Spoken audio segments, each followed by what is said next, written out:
Imagine the year is 1961 and a new dawn is rising out of the ashes of World War II. JFK takes power of the United States of America with his youthful charm and idealistic vision. You, John Fitzgerald Kennedy, do solemnly swear. I, John Fitzgerald Kennedy, do solemnly swear. Alongside his leper-like swag, he was kind of a bro. JFK leads at the helm of a nation on the edge of a knife. Once again, the United States of America during the Cold War. General, what about if the Soviet Union, Khrushchev announces tomorrow, which I think he will, that if we attack Cuba, that it's going to be nuclear war? The Cold War casting its icy long shadow across the globe, and behind the polished doors of the CIA, plans are hatched in secrecy and silence, guys.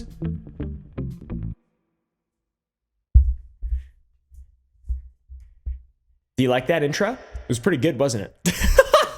I took a writing class when I was like 4 years old, so I had a very high reading level.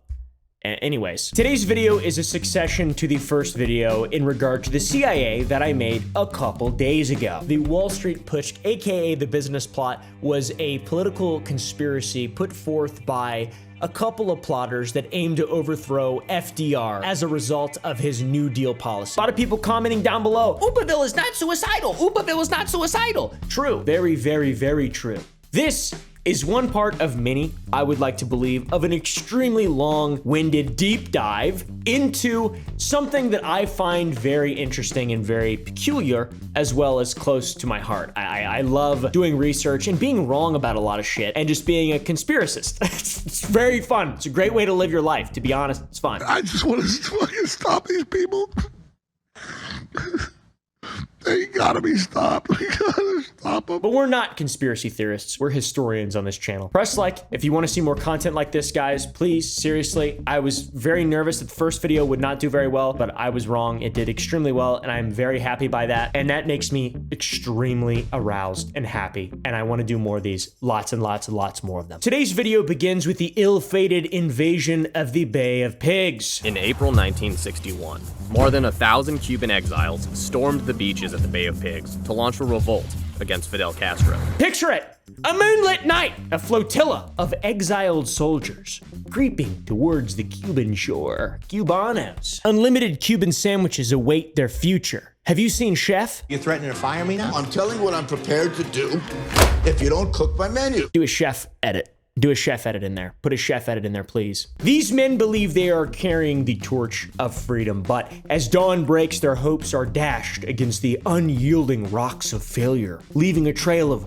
broken dreams and a shattered trust. This disastrous mission almost cost my great-grandfather his life. That's actually true. My great-grandfather was in the Navy, and he went missing for like 4 months during the Bay of Pigs invasion. And also, this mission sets the stage for a bit of a darker, more sinister chapter when it comes to the United States government and the CIA. I know we kind of already skipped forward ahead of this with the whole Australian coup and all these other coups and stuff, but guys, it gets crazy. The rabbit hole goes so deep. When Castro ascended to power, thousands of Cubans fled to Miami. To the CIA, these weren't refugees. They were future capitalist freedom fighters. I talked about the business plot at the very beginning of the first one because I thought that shit was really interesting. It's like, how do you let this guy who does this, who really isn't something that should be taken that seriously compared to all these other coups, how do you let this become a thing though? And then this just becomes, it's an example. Behind the scenes, a group of incredibly powerful businessmen were hatching a plan like Dr. Evil and Number 2. A plan. It's an example that then floods down. We'll get deep into it, balls deep into it. The events surrounding the Bay of Pigs caused the bond between the Kennedy administration and the CIA, already frayed, to completely unravel, which led to a lot of suspicion and a lot of betrayal and a very interesting and all-American story that I'm excited about, to be honest. The plan was simple. Recruit Cuban exiles who lived in Miami to infiltrate the island and start an uprising. Whispers of a conspiracy swirl like a ghostly fog, and the specter of the Cuban Missile Crisis whoops. A moment when the world teetered on the brink of annihilation, and the choices of a few hundred men held the fates of 1,000,000!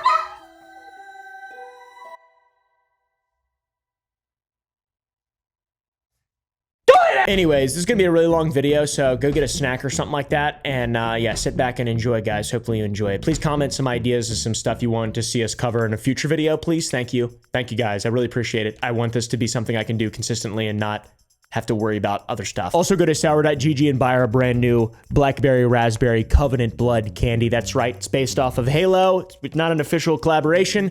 Maybe one day, but definitely not today.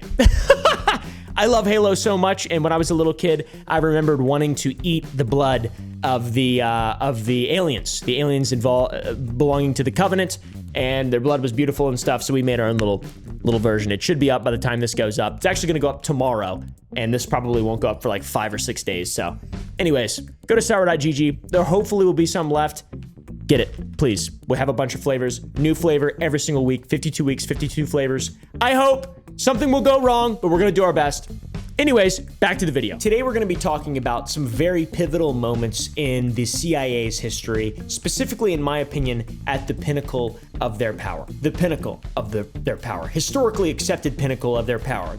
They have more power now. I mean, come on, what the f?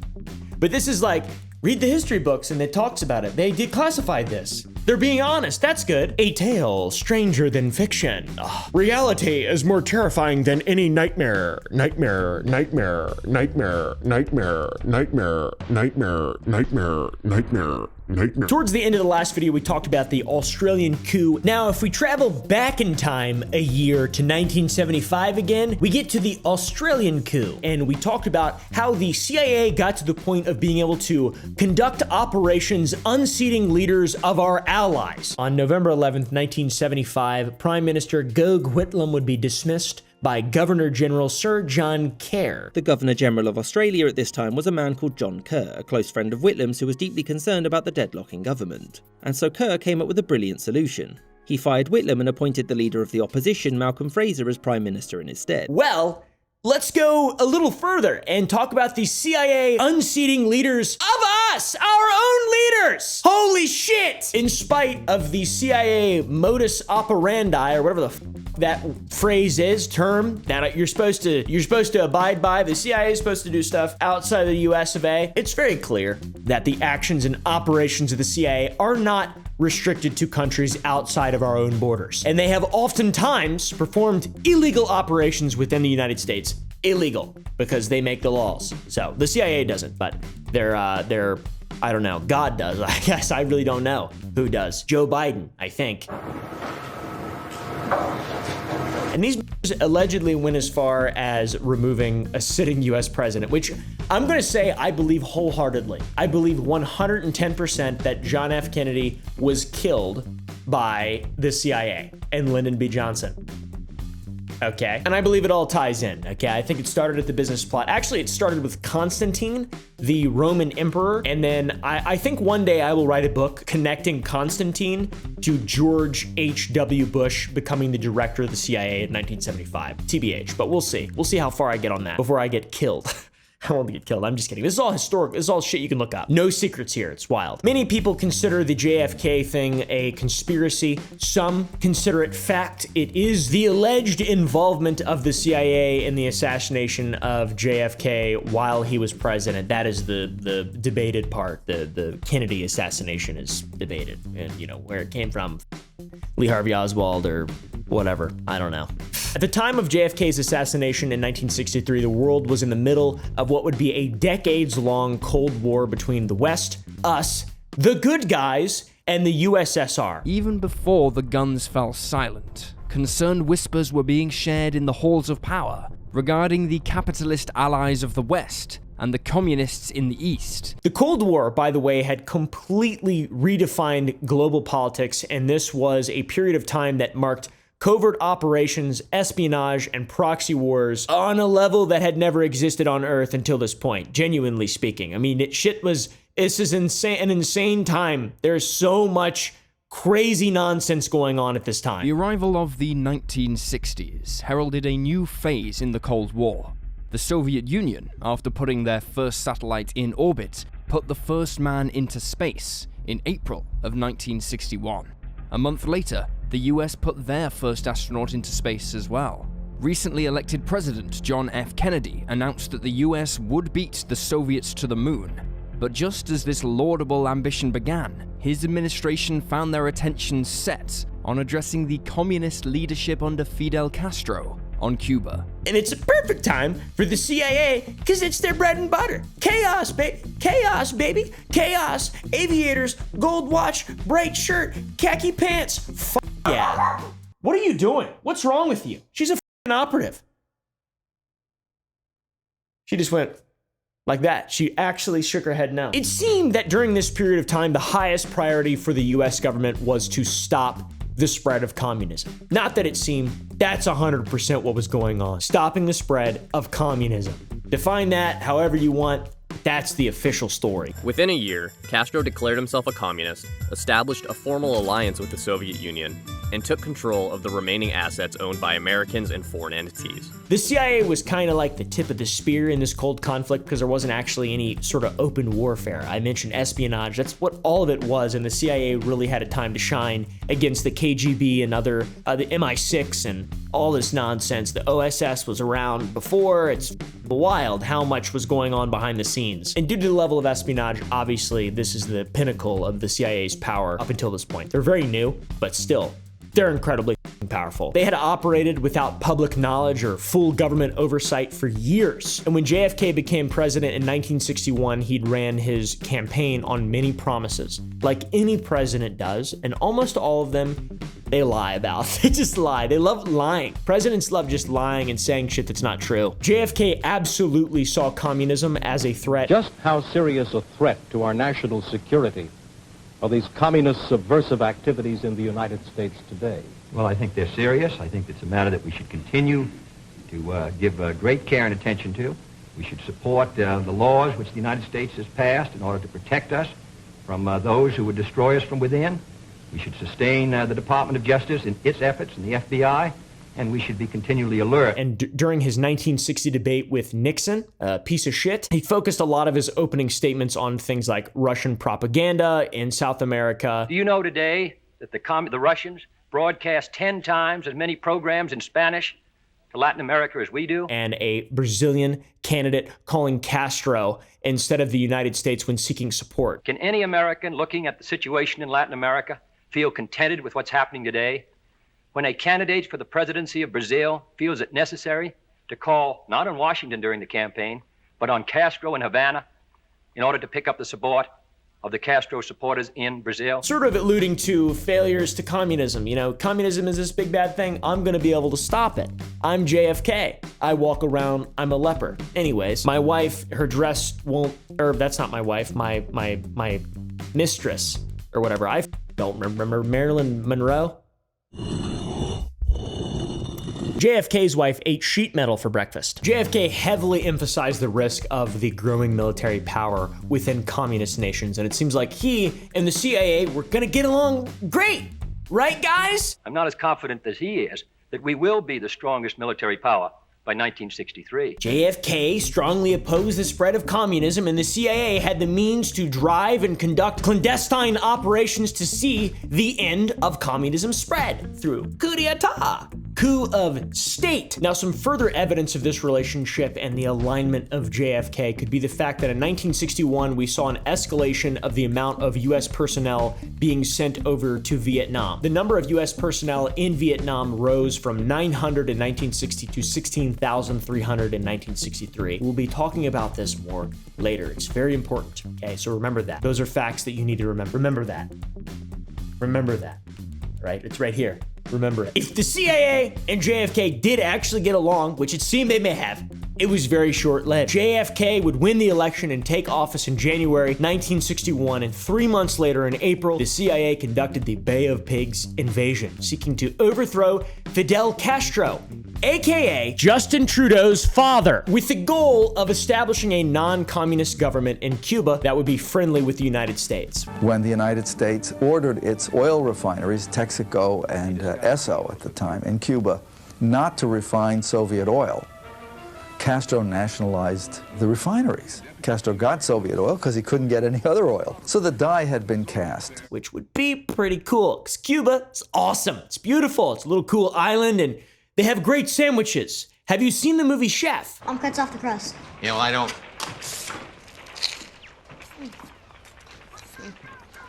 It's good.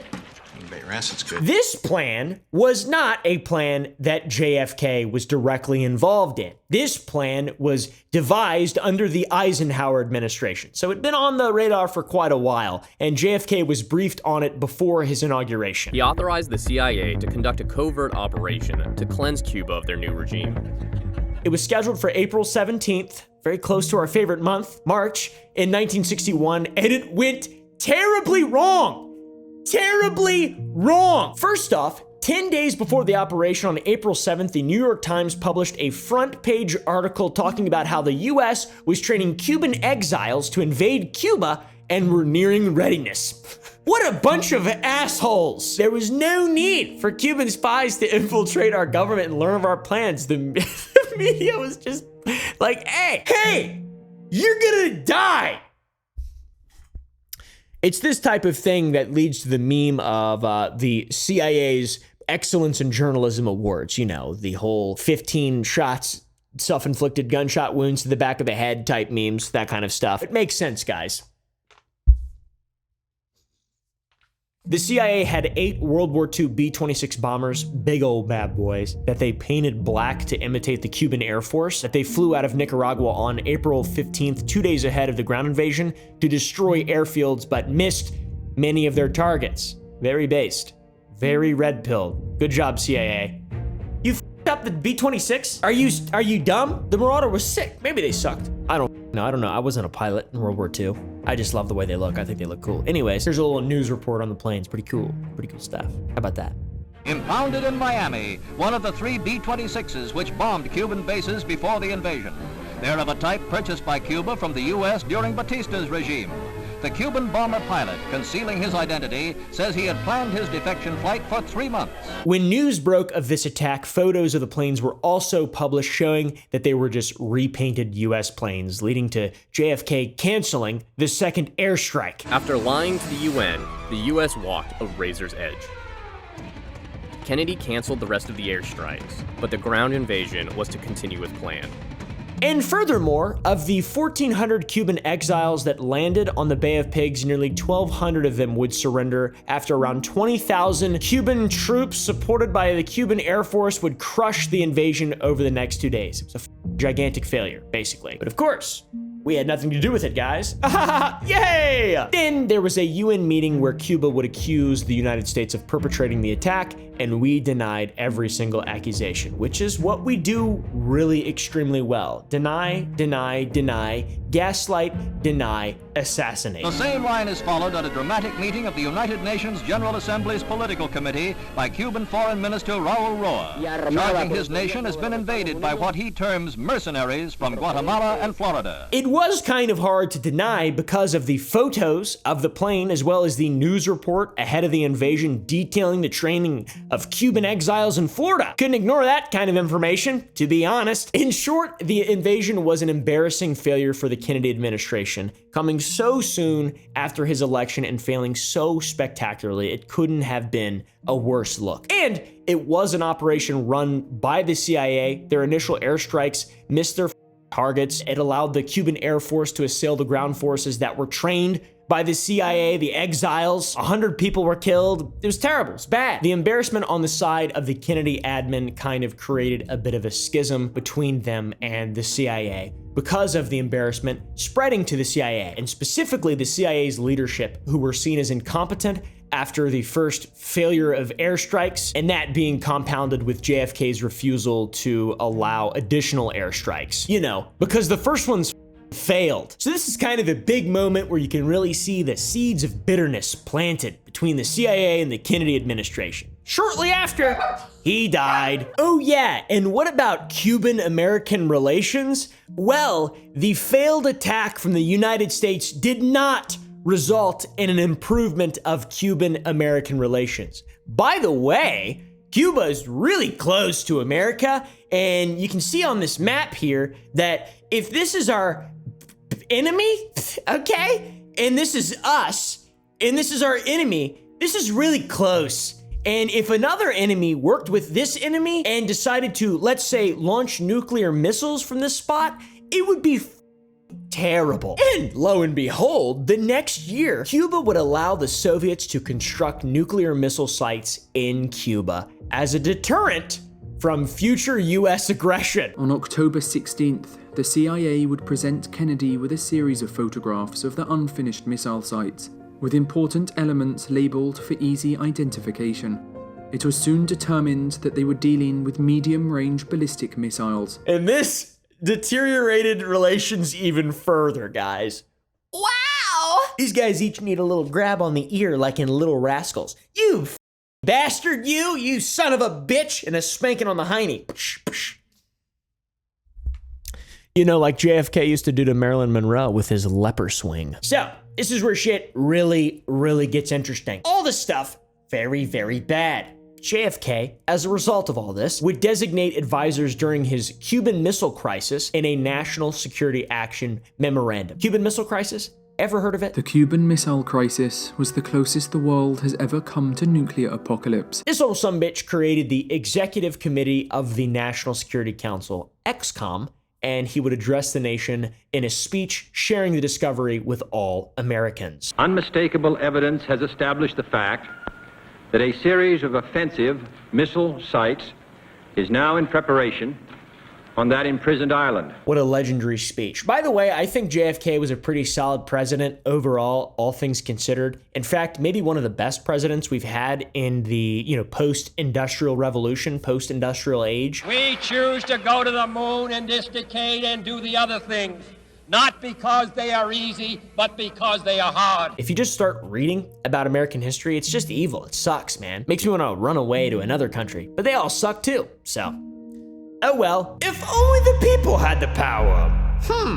And not the governments. Some seemingly moronic advisors strongly suggested the destruction of these missile sites in Cuba through airstrikes, but perhaps due to the failure of the airstrikes during the Bay of Pigs invasion that had quite literally led to this crisis, JFK, a man with a functioning brain, instead decided to form a Navy blockade around Cuba. Much better than air. The blockade, by the way, was to ensure the missile sites could not become operational by interrupting the passage of materials from the Soviet Union to Cuba. So basically, they couldn't get their shit in there. There was just a blockade. They made a big line. They're like, no, you can't pass.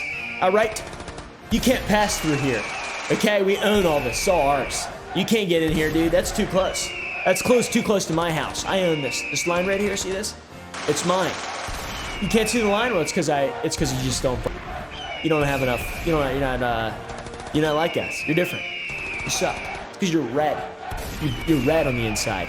All right, this is where things really start to kind of go astray. All right, guys, just keep a close eye on what I'm saying, or a close ear, whatever. Your ear's probably full of hair, you old bastard anyways. Despite the desire from some people within the CIA and military to take an aggressive approach to the Soviet missiles in Cuba, like bombing them, JFK would pursue a diplomatic option, sending letters to the Soviet Premier Khrushchev conveying his desire for peace, which I, as a human being that is alive in 2024, am very grateful for, to be honest. And my father, and my father's mother, and her father are also very glad, because he would have died, because he was part of that naval blockade. Said naval blockade was still in place and would cause Soviet ships to alter course from Cuba to and fro, all the way back to Europe. They would return to Europe, and Castro would in turn request Khrushchev to launch the first nuclear strike on the United States, a preemptive strike to end all of this stuff that's putting Cuba in massive hot water, and the whole world, to be honest. Though instead, Khrushchev would write to Kennedy suggesting a resolution. That resolution was the removing of missiles from Cuba in exchange for the US pledging to not invade Cuba. In exchange for the removal of the missiles, the United States would be willing to make a pledge not to invade Cuba. Seems fairly reasonable. Humanity is winning a bit here. Humanity is winning, dude. If the CIA was allowed to bomb, I mean, what? This is terror. This could have been really bad. Thank you, JFK. Oh my God, this guy's like, I've been calling him a leper. What an idiot I am.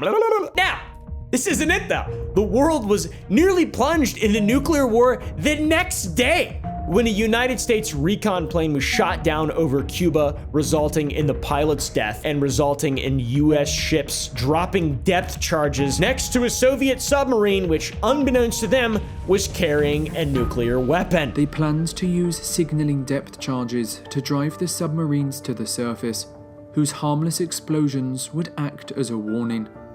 The Soviet submarine B-59 had been chased by US forces for the last 2 days. All of the 3 officers on board the submarine would have needed to approve launching the nuke, and only one of them refused. One of them! Vasily Arkhipov, perhaps saving the world as we know it. Stanislav. One of the officers, Vasily Arkhipov, refused to go through with the launch, single-handedly preventing the outbreak of nuclear war. We've almost ended the entire world multiple times because of nukes. So, thank God that didn't happen. Also, a little funny, hilarious side note that the CIA proposed as an idea to Kennedy and he rejected was a proposal known as Operation Northwoods. This epic proposal called for the CIA to stage and commit acts of terrorism against the American military and civilians. Basically, hey, let's shoot down a civilian plane, a drone potentially, and blame it on Cuba so we can invade Cuba. That was an idea that was proposed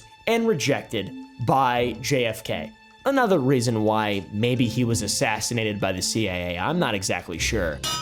By the way, they didn't want to just potentially shoot down a drone or a plane. They also wanted to blow up a ship, maybe of Cuban immigrants, or do some domestic terrorism in a US city. It was all planned. Pretty interesting stuff that the CIA was planning in the early 60s, 1963, just before the Cuban Missile Crisis and just after the Bay of Pigs, and just before JFK was assassinated. By the way, the Operation Northwoods document was released by the CIA as a result of the Kennedy assassination files. So, little side note, I might make an entire video on that, but it is up and insanely dark, and I'm glad every single one of those motherfuckers is dead. So, and hopefully their children are all burning in hell as well. So, just saying. It's a weird idea putting a country in a position of aggression by creating defensible grievances, like literally manufacturing false events to justify war. What? That's probably never happened before in history. Ever. After this one, right? This was in 1963. There's no way that's ever happened again. Especially when so many rash and irresponsible governments around the world exist who will do such things. Anyways, back to the video. So we just narrowly avoided nuclear war. The next day, Soviet Premier Khrushchev announced that they would dismantle the weapon sites, proving that diplomacy and negotiations could prevail in the face of mounting pressure for escalation. The blockade was formally ended on November 20th, with the Jupiter missiles, as promised, being discreetly dismantled 5 months later. I wonder what he would have thought if he would have found out about Operation Northwoods and all those evil assholes that formulated that idea. Thank God for JFK. Sorry about all the leper stuff. To be fair, this wasn't all just JFK, though. He's not just the only good guy. There were a lot of good guys in the administration. A large part of the credit of these negotiations would go to President Kennedy's brother, Attorney General Robert F. Kennedy, whose son is now running for president as well. Just a little side note. Yeah, I was fed up too. And that's why I'm running for president of the United States as an independent. I'm Robert F. Kennedy Jr., and I approve this message. Robert F. Kennedy would also negotiate the release of prisoners captured during the Bay of Pigs invasion after making personal pleas to pharmaceutical companies and baby food manufacturers, according to the JFKlibrary.org. Wow, what good guys. That's really strange. Who let them rule this country? What the f? Oh, that's right. They were killed right after. Sorry, I'd like to apologize for my outburst. Sorry about that. Anyways, I think it's okay to speculate at this time that diplomacy was seeming more and more like an effective tool than mobilizing troops and launching airstrikes, which is possibly why around this time, it is more and more believable that JFK would have been debating a complete withdrawal from the war in Vietnam. Maybe diplomacy does work. Nah, man. Diplomacy with you rash and irresponsible doesn't. Ever. Now, to be fair and add important context, I mentioned the US personnel at this time that were in Vietnam. Well, there were no combat troops in Vietnam, but we were training Southern Vietnamese fighters at this point and providing transport and similar logistics and financial support. It was a war by proxy, another very familiar thing in the history of the United States of America. The United States, since the end of the Geneva Accord setting up the South Vietnamese government as an independent government has been assisting Vietnam. Though, after the failures in the direct invasions of Cuba and the success of negotiations during the missile crisis, many believed that JFK might have been on the verge of pulling out of Vietnam in every single capacity in which we'd involved ourselves. This included pulling out 1,000 troops by the end of 1963 and the rest of US personnel by 1965. Now we know that this is the case because of JFK approving the National Security Action Memorandum 263 in October of 1963, right around when all this stuff happened. But guys, it was too late. It was unrealized due to his unfortunate assassination 1 month later in November of 1963. Now, there are plenty of videos made on the assassination of JFK. One incredibly well-made video from Lemino, which XQC enjoyed reacting to on stream one time. Any attention to it. I didn't pay much attention to the package. I didn't look at the package very much. Like I say, I didn't pay that much attention to it. I didn't pay too much attention to how he carried the package at all.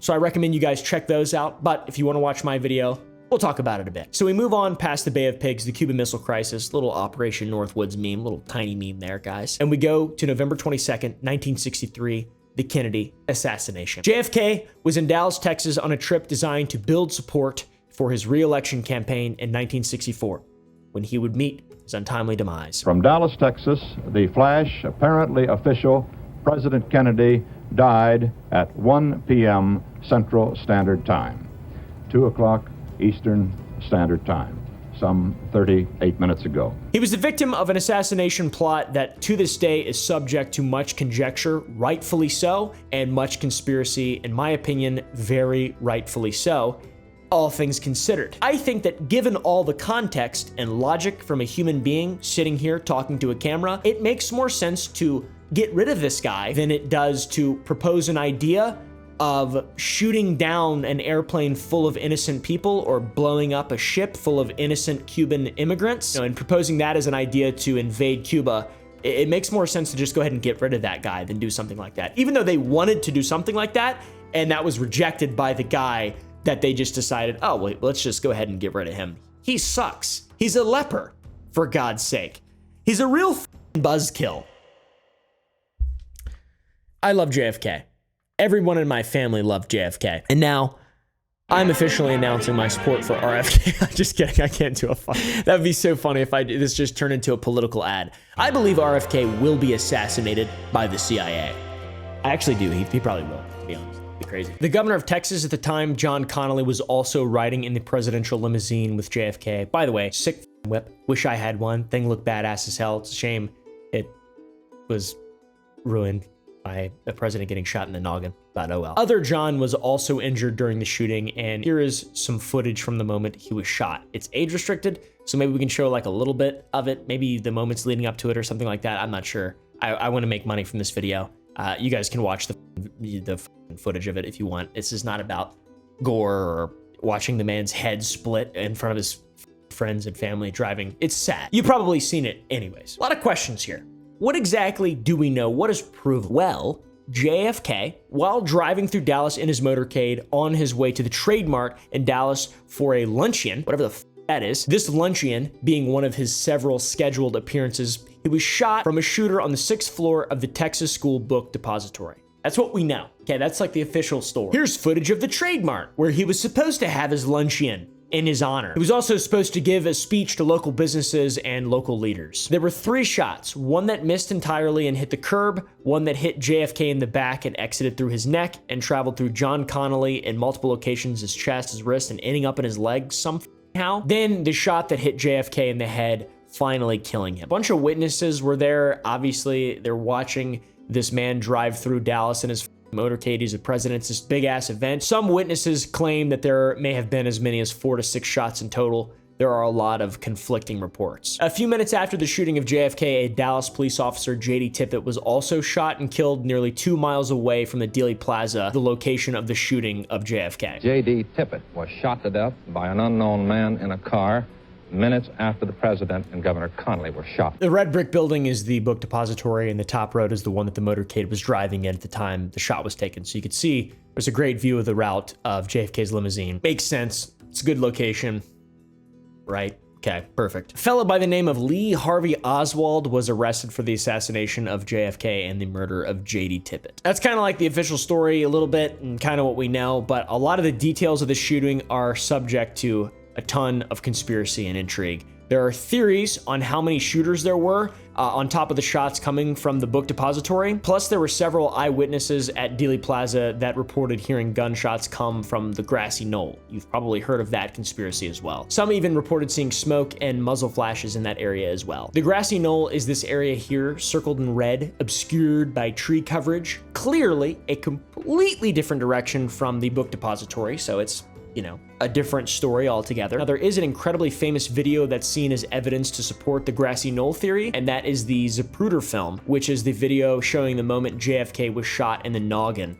and the way that his head reacts to the shot. It seemingly indicates that it's coming from in front of him, the direction of the grassy knoll, and not from behind him, the location of the book depository. After watching it about 15,000 times, it does look like his head was knocked backwards, and it looks like the shot comes from in front of him. But the spray of blood does come from the front of his face, which coincides with an exit wound indicating the shot came from behind him. My friend Brandon Herrera made a video testing the JFK bullet theories, and there are moments that show the difference between the entrance and exit wounds very well in his content. The first jug completely destroyed. Second jug again, perfect hit. And it exited with some force because it just ripped this white ass open. I don't know specifically where it came out. I think probably right around here. We'll show it. We'll steal it a little bit. All right. Now on to the Warren Commission. A commission led by Chief Justice Earl Warren was formed to investigate the assassination of JFK and spawn what has become known as the single bullet theory, or the magic bullet theory. And it is this theory that Brandon Herrera refers to in his video when testing the different theories on the JFK assassination. By the way, the Warren Commission guys all look evil. Look how evil these guys look. In that room, dude, it just looks like there should be a devil in the background in the corner. What the is going on here? Anyways, back to the single bullet theory, aka the magic bullet theory. It is called that because of how unlikely it is, some even calling it impossible. Those are conspiracy theorists. They then took the infamous Zapruder film that has the clearest video of when John F. Kennedy was shot and matched it to their point cloud. And everything was matching up perfectly until the Texas governor was shot too, reportedly by the bullet that went through the president first. Most of the criticism that the single bullet explanation has received is because the bullet responsible for all this magical damage went through two people. It has been photographed and is virtually undamaged after passing through two people, which is miraculous, dude. That's insane. And it like, anyways, I don't know anything about anything. In Mr. Herrera's testing of the theory using the same firearm, the model of rifle, with the same ammunition, a bullet deformed more than the actual JFK bullet after just shooting water, not two human beings with bones and cartilage and nervous tissue and all that jazz. That is our perfectly preserved 6.5 Carcano, and already it looks more f***ed up than the one in the photo. Although a later test shooting a dummy lab skull and traveling and getting caught in water jugs managed to have less damage. So we've got our 6.5 Carcano. Interestingly enough, this one's not even as f***ed up as the first one. You can't really predict ballistics and how ballistics will affect the shape of a bullet when it has to travel through. I mean, you could predict it, I guess, but there's so many different variables. It's very difficult to predict. So why the f does anyone care about this? And why is this significant? Lee Harvey Oswald and all this stuff? Well, if there is two shooters, it's very significant because Lee Harvey Oswald was the only person to have been held responsible officially for the murder of JFK, the sitting president of the United States of America. So it's like, if he didn't do it, and that's who they're saying did it, and there's a commission about it, then what's going on? The FBI still to this day on their website maintains that Lee Harvey Oswald acted alone, which is awesome. You know, that's pretty crazy to admit that, to stand by that, I mean. So it's conspiratorial and just embarrassing because the existence of a second shooter would compound the embarrassing lack of preparation and protection by Secret Service in regard to a sitting president just being able to get murdered really easily. Motorcade just right next to the grassy knoll. It's wild. Back to some specific information on the official story. There were 3 shots, right? Well, we've heard a bunch of people talk about there being more than 3 shots. There are plenty of witnesses and reports of people who were there. If there were more than 3 shots, that would be indicative of a second shooter, in my opinion, because it would just take a long time to rechamber rounds with a bolt-action Carcano and shoot accurately. That is crazy to even consider that. We have a Carcano. It sucks. He is friends with Oompaville, a gun-obsessed content creator. He's friends with Oompaville, a gun-obsessed content creator. Yes, I am gun-obsessed. I have a lot of guns. They all suck. They're Italian. Italians make pieces of shit weapons. I'm just kidding. They're awesome. They can fire 3 rounds in 5 seconds. Okay, so there's a little bit of context for you guys to understand. The Carcano rifle was used by Lee Harvey Oswald, and also 3 shots under 5 seconds, under 6 seconds, 5.6 seconds, whatever the it is, I forget. What does all this have to do with the CIA?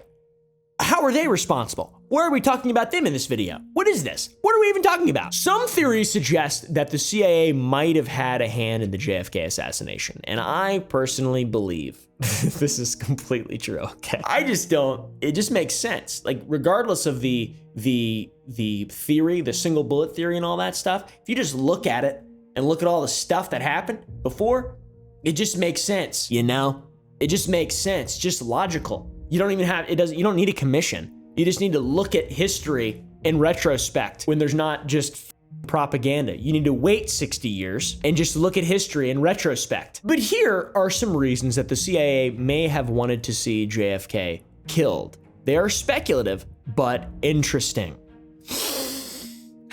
Most speculative things are quite interesting. So after the failure of the Bay of Pigs, JFK fired the director of the CIA, Allen Dulles, because he was an idiot. And JFK apparently also vowed to splinter the CIA into 1,000 pieces and scatter them to the wind. That's a bold move, all things considered. They kind of specialize in coups, Mr. Kennedy. Don't you know that? And also, your grandnephew is still saying the same shit. He's gonna get murdered. What's also interesting is the fact that Allen Dulles, the CIA director fired by JFK, was a part of the Warren Commission responsible for investigating the assassination of JFK. So kind of a, traditionally, if this was a business thing and not a government thing, it could be seen as a conflict of interest, or if it was like a legal thing, or if there was any actual desire from the people involved to put out truth and fact for human beings that care about the situation. They probably wouldn't have included him, the man fired and shamed by JFK.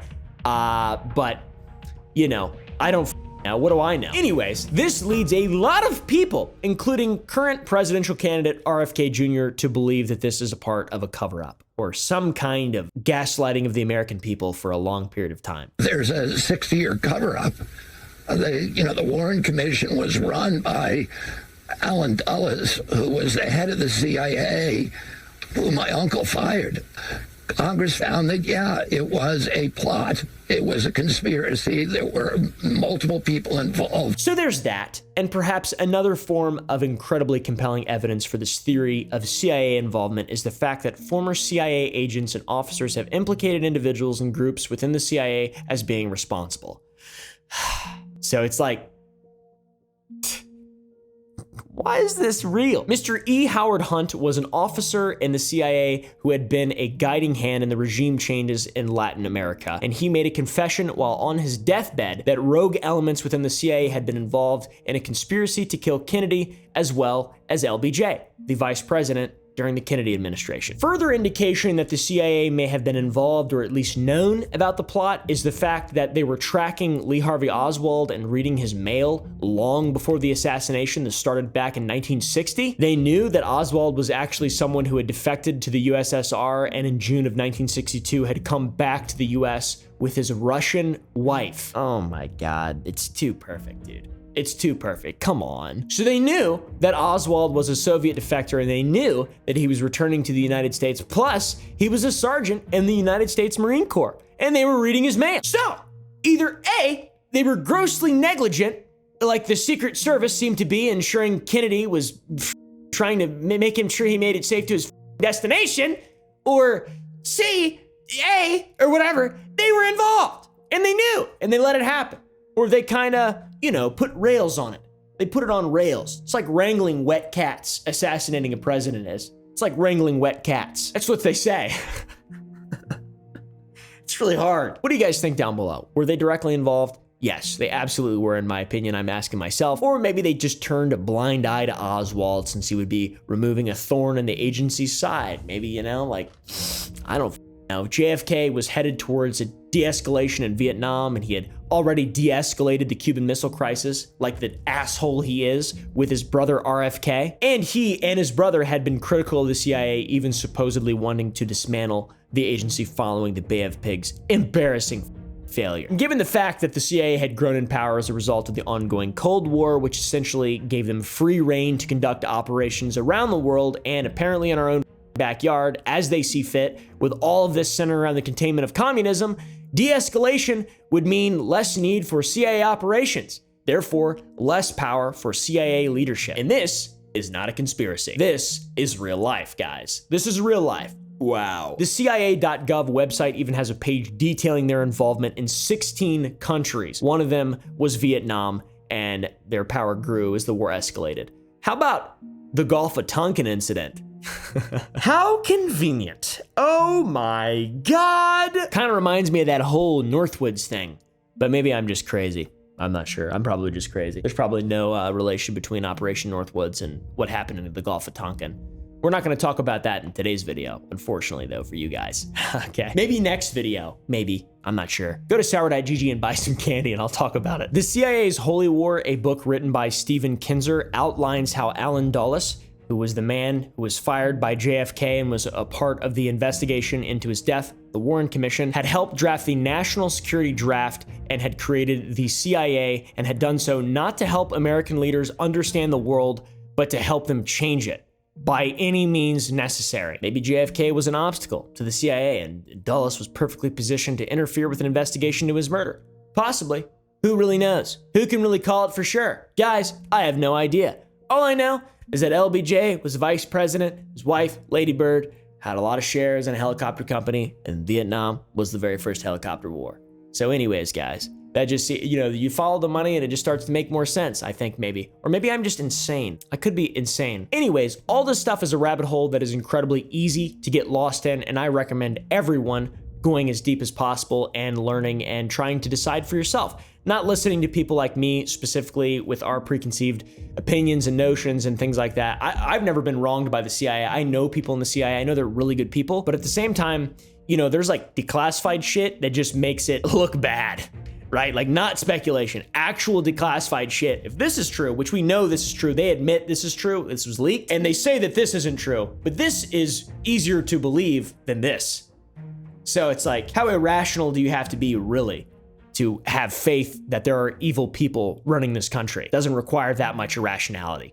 It's actually pretty rational. So anyways, if the CIA was in fact a participant in the events that led to the death of JFK, it could potentially be seen as a turning point for American intelligence agencies, and that Americans aren't safe, and neither are our leaders. All this in the face of the fact that after JFK's assassination in 1963 in November, the war in Vietnam would escalate dramatically, exactly the opposite of JFK's wishes. The CIA operations around the world would continue to remove world leaders. We covered that in the previous video. Terrible 70s, George H.W. Bush eventually becoming the director of the CIA. Oh my God, and then it just we can kind of walk it up until the events of, the early 90s, and then the mid 90s, and then 2001 specifically, and then it's really weird. It's quite a rabbit hole though. Anyways, fellas, it's safe to say that at this time in history, the CIA was at the top of the food chain, and little or nothing could be done to stop them. Rest in peace, John F. Kennedy.